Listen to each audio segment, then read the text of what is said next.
This is the download from Sounds Profitable, your daily source for the essential news in the business of podcasting.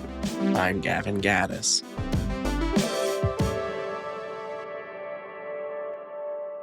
Here's what you need to know for today, Tuesday, May 20th. First up, Spotify iOS users can now buy audiobooks directly from the app.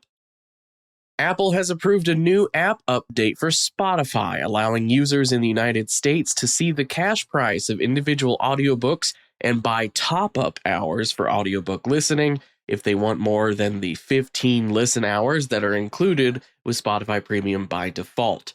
This brings Spotify back closer to the original plan for direct purchase audiobooks back in 2022, which was canceled in lieu of the current listen hour system due to Apple restrictions on payment processing and a ban on directing app users to go purchase things on a website outside of Apple's ecosystem. Now, with the Epic Games v. Apple court ruling in favor of Epic Games, direct purchases within Spotify iOS can use external payment methods beyond the one subject to Apple fees. Thanks to some help from iOS Using Sounds Profitable member, thank you, Lauren, by the way, we can also confirm Spotify on iOS redirects to a payment page outside of the app whenever users sign up for a premium podcast subscription. Next up, how Kara Swisher scaled even higher. Swisher, a tech journalist known for frank interviews and hard-hitting questions, has co-hosted the news discussion podcast Pivot with Scott Galloway since 2018. Once the podcast began to gain traction, Galloway and Swisher shopped their stable of 5 podcasts around when their initial contract with Fox Media came to an end. While they were offered more standard contracts, for example, a $40 million contracts for 4 years exclusivity, they re-signed with Vox with a more unique premise. Over the duration of the contract, Pivot and the other shows in the stable will allocate around 30% of income to Vox, while the hosts split the remaining 70%. According to Galloway's estimation, the podcasts are on track to earn $100 million in revenue over the next 4 years. There's 2 perspectives here for the business of podcasting to focus on. Number 1, this is an example of a successful podcast producer betting on the health of the industry long term over taking a quick payday right now. And number 2, podcasting has made a name for itself to the point the contract negotiations of a news chat show are being covered in the New York Times with the same narrative intensity as a big-name television contract negotiation.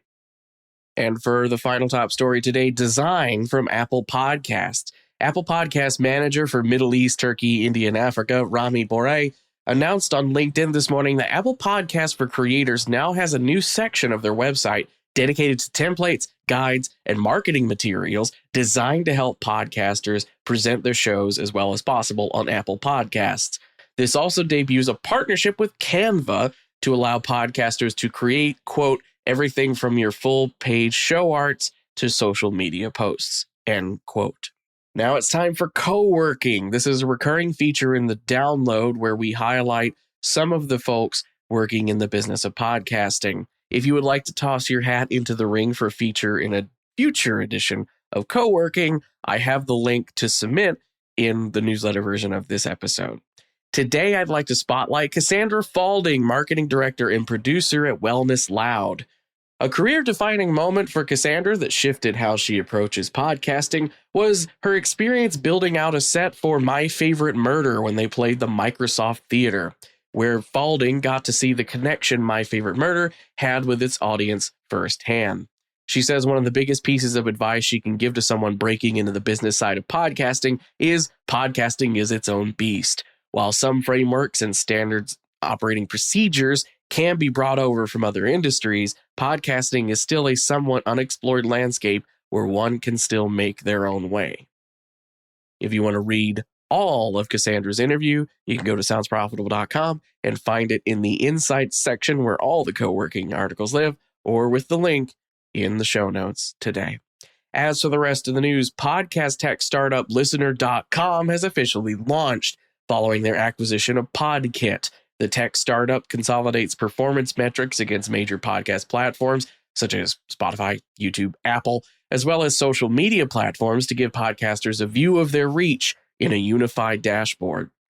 Predictive analytics platform FlightPath has geared up to launch their predictive video suite tomorrow at Podcast Show London, providing analysis and reach projections based on how audiences consume and behave online across properties.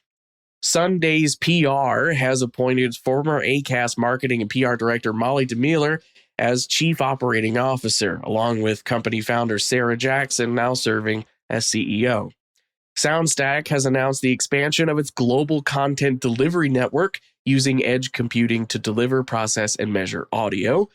Frequency has hired podcast industry veteran Russell Weissman to lead operations for their premier publisher network. And Podscribe has 3 new features, including social air checks across Instagram, TikTok, and X, new attribution setting profiles, and a publisher campaign visibility control update.